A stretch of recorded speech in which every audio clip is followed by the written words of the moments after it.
और तो नहीं बढ़ाएंगे। इन सबको लेके अपराध और जो करप्शन हुए थे, भ्रष्टाचार की जांच भी कराएंगे और अपराध को रोकेंगे राजस्थान में, क्योंकि वसुंधरा सरकार के टाइम अपराध चरम पे पहुंच गया था राजस्थान के अंदर।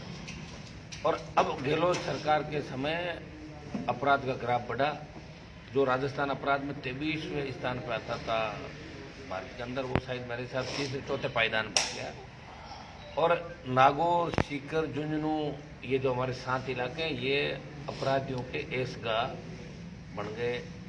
यहाँ सारे जेल के अंदर से बैठे गैंगस्टर अपनी गैंग को कोऑर्डिनेट कर रहे हैं। और नागौर जिले के अंदर बहुत बड़ा नेताओं और माफियाओं का एक गठजोड़ नागौर के अंदर बन गया और नेताओं के इशारे पर जगह जगह अपराधियों को शरण मिल गई। अभी आपकी जो लूट थी, सुजानपुरा लूट का मामला हो, चाहे कुचामन के अंदर, जिसमें लुटेरे अभी तक नहीं पकड़े गए। इस मामले में शायद 2-3 दिन कल मैं डीजीपी और इन लोगों से बात करूंगा, नहीं तो मैं थाना का घेराव करूंगा। सुजानपुरा लूट के मामले के अंदर चितावा थाने के घेराव की घोषणा हम जल्दी करेंगे। अगर आरोपी नहीं पकड़ेंगे तो ये हम बर्दाश्त नहीं करेंगे। रश्मि हत्याकांड आपका कुचामन का, श्री बालाजी के SHO पे जो गाड़ी चढ़ा के मार दिया, कहीं न कहीं पुलिस और नेताओं का गठजोड़ नजर आता है। और नागौर के अंदर विशेष रूप से क्योंकि सरकार का विरोध हनुमान बेनीवाल सबसे ज्यादा करता है, इसलिए नागौर की जनता को कांग्रेस की सरकार सबसे ज्यादा परेशान कर रही है। और नावा में इसलिए परेशान करेगी, नावा ने भी मेरा बहुत साथ दिया था, पर्वत सर ने भी बहुत साथ दिया था, क्यों सर नागौर तो चला के टारगेट करके।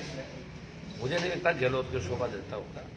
अशोक गहलोत को अब जो वादे किए हैं जनता के लिए, उस पर सोचना चाहिए। पंचायत चुनाव नहीं कराना लोकतंत्र की हत्या है। उप मुख्यमंत्री और मुख्यमंत्री के झगड़े से जनता पिछ रही है राजस्थान के अंदर। लोगों ने फॉर्म भर दिए, सरपंचों के चुनाव नहीं हो रहे, मंडल जिला परिषदों को होंगे कि नहीं होंगे, सारा मामला अंधेरे के अंदर है। आने वाले समय राजस्थान का विजन क्या है, बजट लेके आ रहे हैं, लेकिन सिर्फ वोट बैंक कैसे बचे।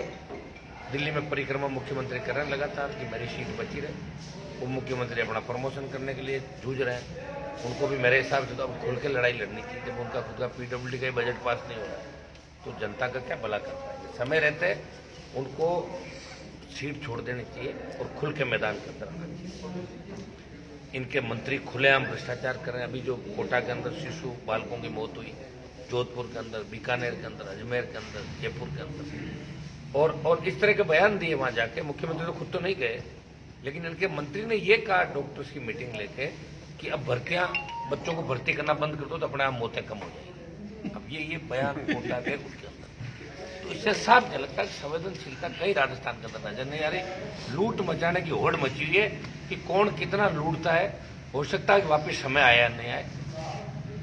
पंचायत चुनाव के दौरान अभी लोकसभा का सत्र चलेगा, तब हम राजस्थान के तमाम मुद्दों को लोकसभा के अंदर भी उठाएंगे।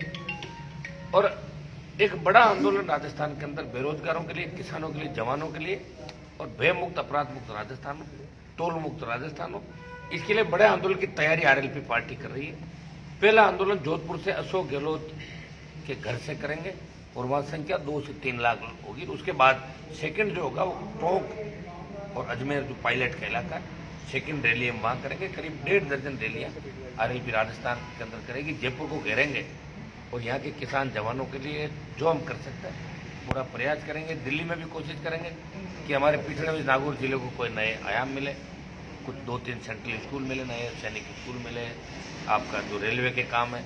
लगातार हनुमान बेनीवाल दिल्ली के अंदर प्रयास करा कि राजस्थान को विशेष राज्य का दर्जा मिले, संपूर्ण कर्जा माफ हो किसानों का, स्वामीनाथन आयोग की रिपोर्ट लागू, और दिल्ली में भी जितना पेंडिंग योजनाएं उनको दिल्ली सरकार भी पूरी करे। इसके लिए भी लगातार लोकसभा के अंदर प्रयास कर रहे हैं।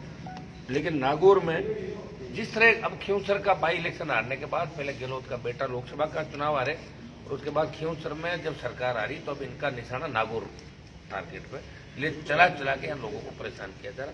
इसे हम कतई बर्दाश्त नहीं करेंगे और बहुत बड़ी योजना के तहत बहुत बड़े आंदोलन की तैयारी के अंदर हम लोग हैं। आंदोलन करेंगे, चुप नहीं बैठेंगे, सड़कों पर उतरेगी जनता और सरकार को सबक सिखाएगी। आगामी दिनों में राहुल गांधी का जयपुर में दौरा बताया जा रहा है और उसमें CEA का विरोध करेंगे। देखिए, राहुल गांधी को कोई नहीं पूछता। बनने, उनको कोई पसंद नहीं करता, वो तो रिजेक्ट हो चुके पहले। नहीं, खुद अशोक गहलोत भी उनके समर्थन में कर रहे हैं, जबकि अशोक गहलोत सीएए का समर्थन कर चुके हैं पहले जब मुख्यमंत्री नहीं थे।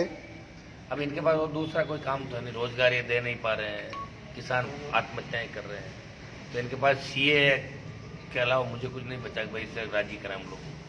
लेकिन इससे मुझे नहीं लगता कि सीए जो लाए हैं ये, इसमें मैं तो इनके समर्थन में बोला था दिल्ली के अंदर,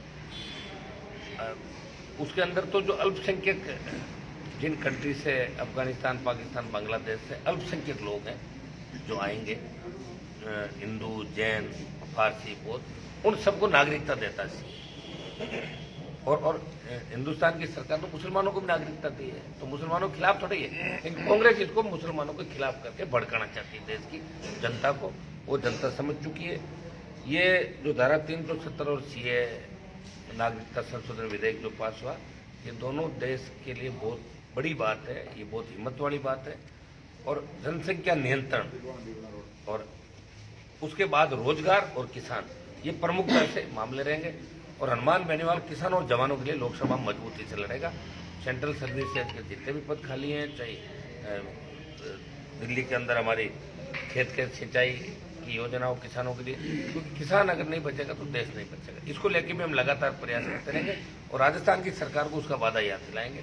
सड़कों पे आरएलपी अब हुंकार भरेगी वापस नए सिरे से राजस्थान। सर, हनुमान बेनीवाल और आंदोलन को एक दूसरे का पूरक माना जाता है, क्या केवल आंदोलन ही करना अपना लक्ष्य है या जनता को लाभ दिलाना अपना आंदोलन करके जनता को सत्ता दिलवाना, ये हमारा पिछले शासनकाल में आपने खूब विरोध किया था। राजस्थान बहुत बड़ा है ना, राजस्थान को पार करने में जैसे अंग्रेज आए थे 200 साल रह के गए, लोगों ने बड़ी कुर्बानी दी। कौन सा ये तय है कि 2023 के अंदर सत्ता किसानों के हाथ में होगी। राजस्थान रिमोट कंट्रोल किसान का बेटा दबाएगा।